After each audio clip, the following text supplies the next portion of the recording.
Hey everybody, welcome back to Plug and Play EV, live and impromptu today. I'm actually coming to you from Burlington Mall, which is a supercharger just in the back of me, a new one that was put in. And it's pretty relevant to, well, first to Ford owners, obviously, because we have the announcement a couple of weeks ago that Ford vehicles from 2025 would be able to use the supercharger network, courtesy of a native NACS port, North American Charging Standard, and increasingly so because today, 2 weeks pretty much to the hour, GM announced that they too would be following Ford's lead. So I've got a Kia EV6 here just to share the love of EVs. So I don't know if they're doing a live stream as well, but looks like that might be a GT actually.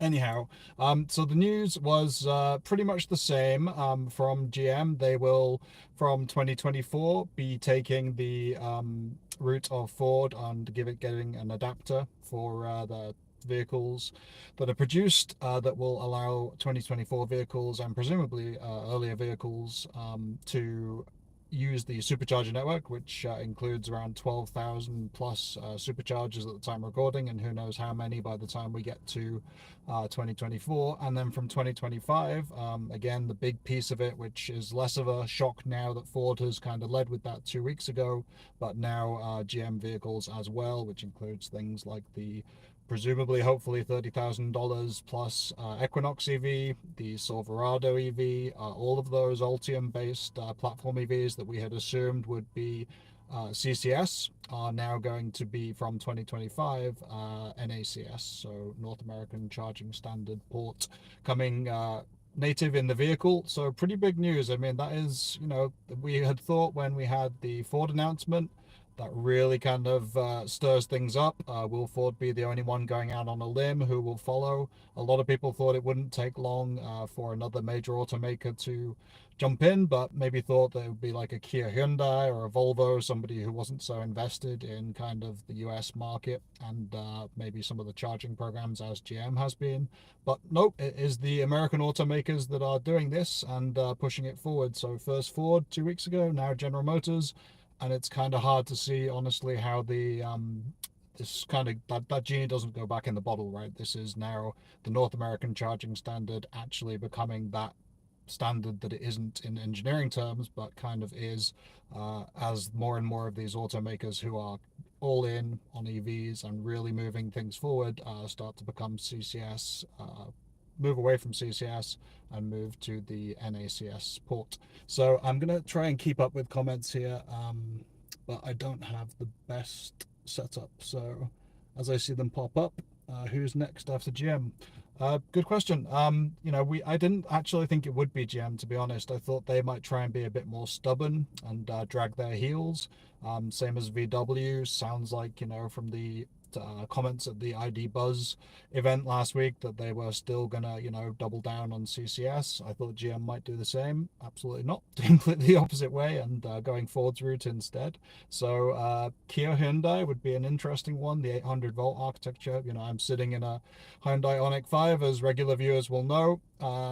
Kia EV6 just pulled up beside us before. That is a bit more of a difficult question because we have the 800-volt architecture, which hasn't really played very well with the Magic Dock solution. So we'll have to see if the software on that side is fixed. They're certainly talking to each other. Hyundai and Tesla engineers have been on record as saying that they're trying to fix that issue that we've had with the Magic Dock solution, but Magic Dock's another piece of this that seems to be very much kind of a pilot that will just kind of fade away now as more and more automakers, as we say, try to reassess the position, the changing landscape, shifting sands. I mean, nothing, the start of this quarter was Q2. The Magic Dock announcement was made. Big, massive kind of shifts for everyone trying to go out and test it and kind of speculate how quickly this would roll out across the supercharger network. And then, before the quarter's out, we're talking about actually native ports in the cars themselves, making the Magic Dock solution, if more and more automakers go towards that, the Magic Dock kind of becomes a redundant system then. So I guess the difference in the GM announcement, which was very, very similar to Ford's in terms of timing, solutions with the adapter in 2024, and then the NACS native in the vehicles in 2025. GM specifically mentioned giving the vehicles, the EVs that they produce with the NACS port, backward compatibility to CCS with an adapter. So where we'd speculated with Ford, because they were a little bit, just didn't really announce any news on that, that we speculated maybe they would do dual ports. Not very likely because of the complexity and adding, more difficulty engineering two ports on the vehicle and the confusion that could cause. The GM announcement specifically mentions 2025 vehicles with the NACS port will get an adapter to be able to use CCS. So pretty big, that pretty much confirms that, that automaker, GM, is definitely going all in on NACS from the sounds of it, and we have to assume Ford will do exactly the same. There's not really much likelihood at this point that there'll be any dual port solutions, just because of the cost involved and the kind of complexity in explaining which one you need to use. The adapter's a fairly simple solution. From the sounds of it, it was relatively easy on the Magic Dock. The only thing really locking you out of that system is the software, or at least locking people out of the Ford adapter and GM adapter, presumably, for that 2024 model year will be software. You'll have to have something baked into the car. With Ford, it's going to be the Blue Oval network and gaining access to the superchargers via that. And with GM, it's going to be what they're calling Ultium 360 and that network. One of the differences with GM is GM had a much more kind of proactive investment, if you like, or partnerships at least, with charging networks. So we had, they've got a big relationship with EVgo. There's a lot of chargers rolling out and plans to get them into pilot. Travel plazas, community charging. There's a bunch of different initiatives there. So it maybe we had thought that GM would try and kind of double down on those investments, but again, it kind of seems like they're seeing the writing on the wall now. And again, this is all hot takes. It's just kind of, in the moment, reading the press release and trying to gauge what they're doing. So it sounds like they will still put money towards things like EVgo's rollout. But EVgo has played relatively nicely with Tesla as well. They're one of the few networks that actually puts the adapter or the NACS connector on their stations already, and has been much more kind of vocal in allowing that to happen and making it a big part of their sales pitch, even if it's still often 50 kilowatts. It's via the kind of Franken cable with the CHAdeMO adapter, that kind of thing. So it's a little bit old school, but the PR and marketing side of EVgo has been trying to push that Tesla compatibility. So let me see if I can catch up with the comments here. The charging networks. Yeah, charging networks, the FreeWire, I mean, not that they're a network, but as a provider, they've certainly made a quick announcement that they wanted to be that. Magic Dock was a testing platform. Yep, more and more that seems to be the case. The people were trying to speculate where the next ones would be, and a lot of people asked when there were when new locations were going out, one locally that Nate, you might know, actually, up in Danvers. There were a few people going up there, checking it out, and disappointed that Magic Dock wasn't there. More and more it's clear that that was just a way to kind of see what the software did, talking to each other, see how that adapter fared out in the wild, and that kind of thing. So I don't know, actually. It's really interesting to kind of see, GM, it seems unlikely that this was exactly how they expected it to roll out, but it's obviously the PR speak in the press release that I linked to down below, as, it's part of our corporate strategy. Obviously, it's an important move to opening up, simplicity and moving towards one standard. So there, in between the lines of all the corporate speak, you start to realize that they've seen the writing on the wall, that there is very little point in them trying to move away from this and draw a line in the sand and create those kind of standard wars that people have been speculating about for the last couple of weeks. One of the bigger things there is how this plays out with some of the surrounding technology. Some people have been questioning the ability to use Vita L. So, in this car we can use the V2L port to function to power things out the other direction. So bidirectional charging, as VW is calling it. There's been pretty much open speculation that Tesla can do that. It just hasn't shown that much interest in that as a product. Ford certainly has. There's a big deal for them to have the Ford Home, the power unit that will supply power to the home in a power outage, that kind of thing. So that's a question that still remains unanswered a couple of weeks later. You get a feeling some of these companies are kind of making it up as they go along and trying to figure out, now that this has kind of started to shift in the direction of NACS, that they're trying to redo their strategies a little bit. I'm gonna check down here because there's a lot of good commentary, and I'm sure you guys are adding much more value than I can at the moment. Eric's there down in the chat, and I know he was pretty vocal, had some good takes on the video for the Ford announcement. So no, I think the EVgo pilot funding will still continue. Tesla standard for EVgo. EVgo needs to deploy NACS. Yeah, I mean, I think it's, all these questions are going to start to be answered now. We've got these initial announcements that have really, I think, caught most people off guard. I think, there's been a clear camp where people wanted to move if they're, all in on the Tesla network, and people were very kind of clearly drawing their lines of NACS is better because of the elegance of the solution, the connector type, that kind of thing. And then there's the folks more on the, engineering side, the official way of getting a standard rather than just calling it a standard and kind of hoping it catches on. It's kind of gone more towards the way that Tesla have done it. It's just they've made that kind of naming, and they've kind of pushed it towards people. I have a feeling that the NEVI funding helped kind of move the dial a little bit in the direction of, we need to open this up. But the other side of this is Tesla owners. Obviously, they're happy at the standard being adopted and this becoming the kind of plug. So it's all kind of moving into their ecosystem and what they're familiar with, which is obviously good from that side. Superchargers, the thing with Magic Dock was that it's a controlled rollout, right? This suddenly dumps, with Ford and GM. Obviously, depends how many they sell this year and into 2024. But it's another 200, 300,000 plus EVs before anyone else makes announcements. Before VW weighs in and all these others that have been selling, Audis, ID4s, Porsches, anything else that would come under that bracket. This suddenly is a very large influx of vehicles into the supercharger network. Now, supercharger network has been rolling out like crazy in the last year. It's added so much more. If you follow any of those accounts that report how many supercharger networks or supercharger locations they're starting to unveil, it was something like 200 have already been announced this year. New sites that they've seen pop up on the map, and they're aiming for like 500 sites potentially. And obviously, with Tesla opening these up with 8 stalls, 12 stalls, more that kind of thing, then it really starts to blow up how much is available. But some of those key sites, Eric out in California, you'll see these.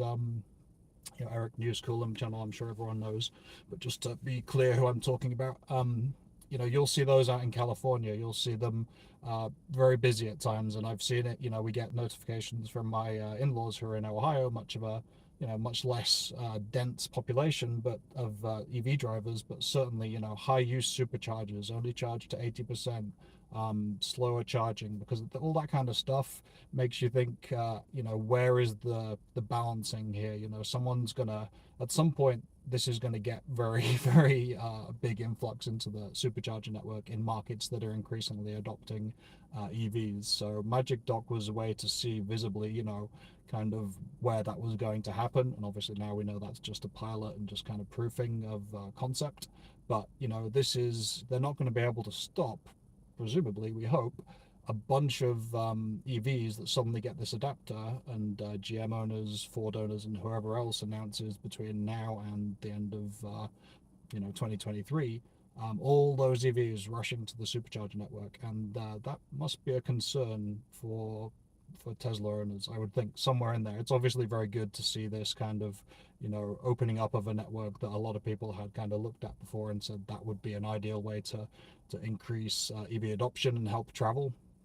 But this is, it's a good decent amount of people, and we haven't resolved any of those things that we've talked about before. Just because we talk about the NACS port being on cars from 2025, great, but all of these other cars are still having the ports in the same location, so we're going to get the vehicles like myself who park across two stalls. So it kind of, once you get a lot of those, Magic Dock's just been testing and people going to have a look at it. I've never seen more than a couple of Teslas charging at those sites, so it's not been an issue. But as we start to get everybody from GM, Ford EVs, and whoever else announces rolling into those stations, it starts to become that thing that a lot of Tesla owners feared when the first Magic Dock announcements were made. How many are going to be here? Who's going to really think about charging their EVs? It makes a very quick step for Tesla to be a public charging network where it was very rigorously managed previously. So we'll see. Maybe there'll be a break on, there'll only be certain amounts left in. Maybe if the laggards, the ones that don't commit to this kind of putting ports on the car by 2025, maybe they'll be held off till 2026, 2027, won't get adapters till 2025, whatever it is. Unless there's a rapid build out and, this is carefully managed by Tesla, there's a danger it tips to the other side, I think, and possibly starts overloading and has that negative effect that some of the Tesla owners had feared from Magic Dock when it was initially announced. Let me catch up with the comments though, because my waffling is going to get boring fast.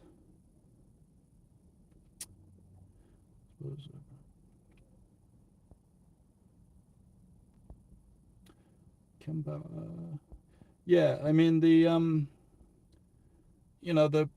big thing here is for the charging networks point of view, a lot of them already have the capability to have two heads on the connector on each individual dispenser, right? So you have a lot of these old Electrify America stations that just have the two CCS heads. Can be useful when it's different positioning of ports and the ability to still use one when one gets cracked or goes offline. One handle's unavailable, the other one's still there, but the majority will probably be able to, as FreeWire have made big noise about doing, just retrofit whatever would have been CHAdeMO previously and put on a NACS connector there. So engineers can point out whether that's feasible and quick, but it sounds like it's a relatively reasonable thing to do. So it doesn't actually require necessarily a whole new rethink of the stations.